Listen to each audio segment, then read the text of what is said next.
thank you for taking time to meet with us this morning. And I want to thank the City of San Jose, Mayor Sam Liccardo, Eddie Garcia, and Mr. Johnson Fong for connecting us together. And get this message out to the community, what the police department is doing in the City of San Jose to keep the community safe.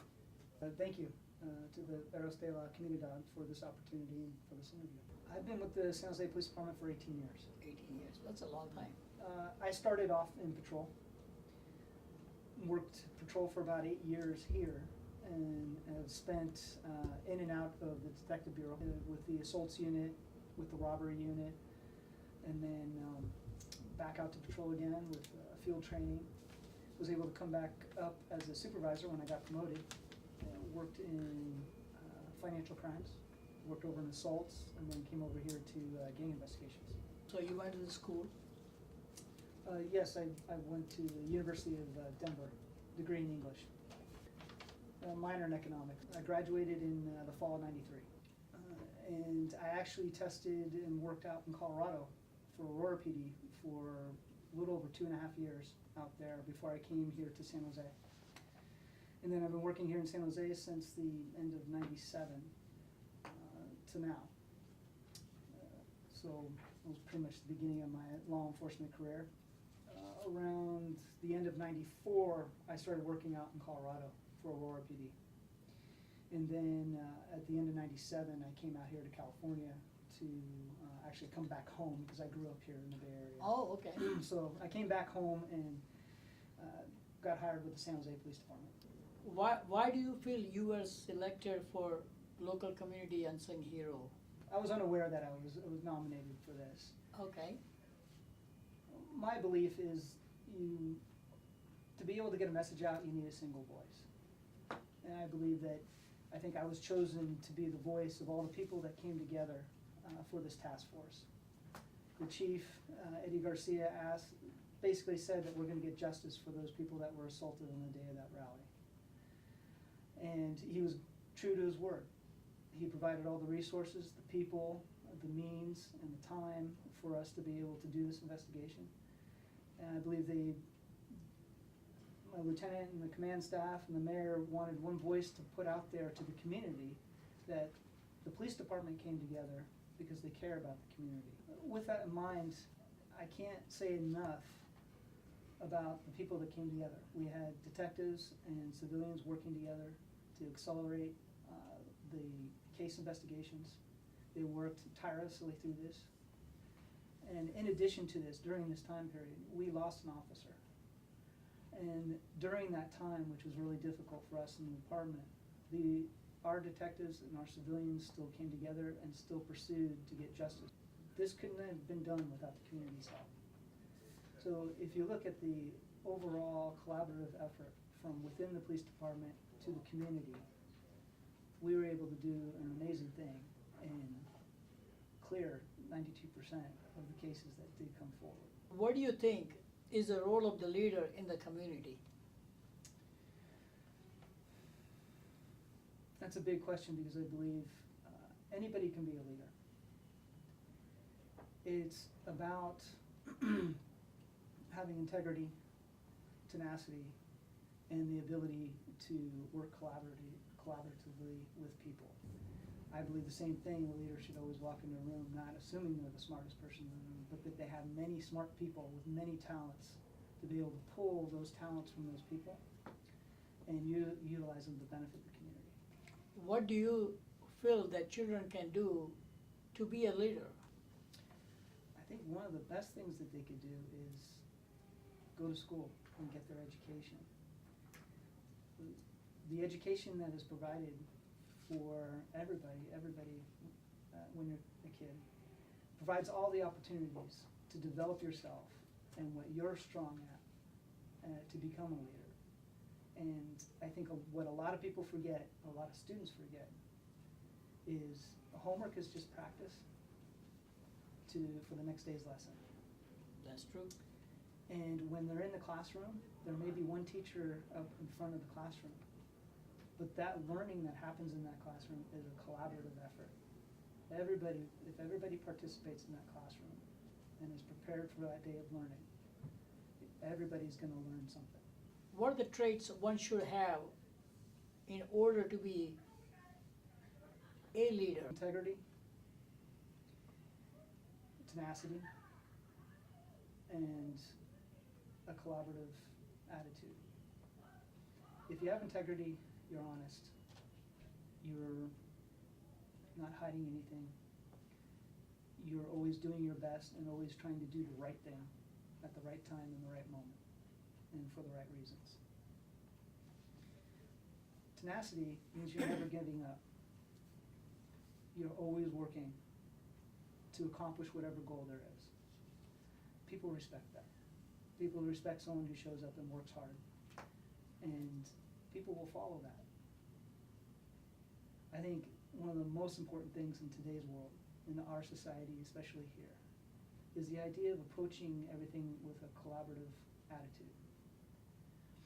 No one person can solve all the problems. There is no one single solution to everything that we are facing.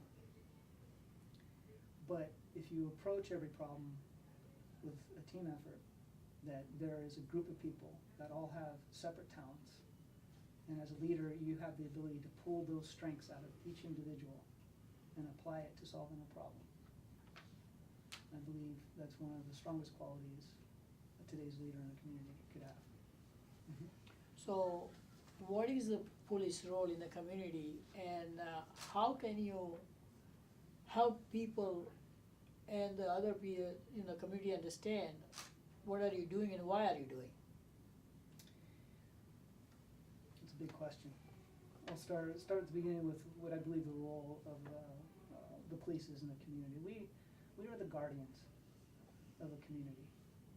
Obviously, we can't do our job all by ourselves as an island. We need the community members to help us, to help provide us information, to be able to protect them.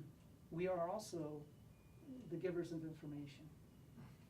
So when a community member or anybody in the community is at loss to how to solve a problem, one of the biggest things that the role of the police department can be is the bridge to assisting that person to find a solution.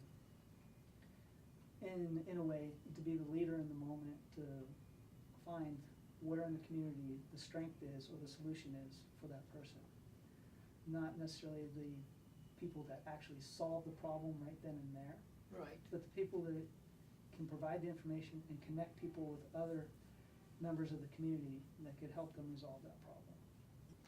How can you encourage children to be part of the police department, or, because we work with a lot of students and a lot of schools in San Jose. Mm-hmm. And as you and I both know, there's just so much going on in the young children that they don't know what they should not be doing, especially graffiti and all of the things that are happening in the gangs. What kind of message can you give these students and the children to be a good citizen and help in the community and be part of the community, not against the community? Obviously, with the children in today's community, really it's one, going to school, doing your best to get the best education that you can. But during that time is also to find what you're good at. And so if you happen to be good at spray painting, and you walk up to a wall and you have to ask yourself, should I or should I not spray paint on this wall? You probably shouldn't if you have to ask yourself that. But there are plenty of opportunities in community leaders that would be more than happy to connect that young person to a place where they can express their art. But with that said, I think every student in our community, every young person in our community, is not about just education. It's also about finding what inspires them. Take the opportunity to experience as many different things as you can as a young person. Find what really interests you and pursue it with tenacity. Brian, I really appreciate your time and what the message that you are sending to the students and the society in general. What is that one thing you would like them to know through this video that they should be doing to be more homogeneous society than just, being a Spanish or English or, other ethnicity. What is the one message that you can give these students in the community? You bring up an interesting point about a homogeneous society.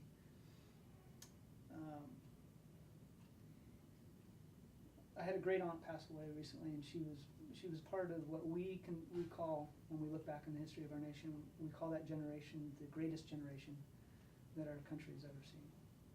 And obviously that's the generation that had to go and fight World War II. One thing that's forgotten in history is that Winston Churchill referred to the American people as the American race. In this room alone, we are all different races. Yes. But we would all call each other Americans. And I think that's probably one of the biggest messages I would like to put out there, is that we should no longer be looking at each other as one specific Ethnicity. Mexican American, I'm African American, I'm Scottish American. I really think we need a change in today's world, and I think it would come from our youth and our youth leaders, that we are the American race. Brian, thank you. Mm-hmm. I appreciate the mayor, City of San Jose, and Eddie Garcia, and everyone connecting us with Brian Anderson. Of course, don't forget Mr. Johnson. Yes. Thank you.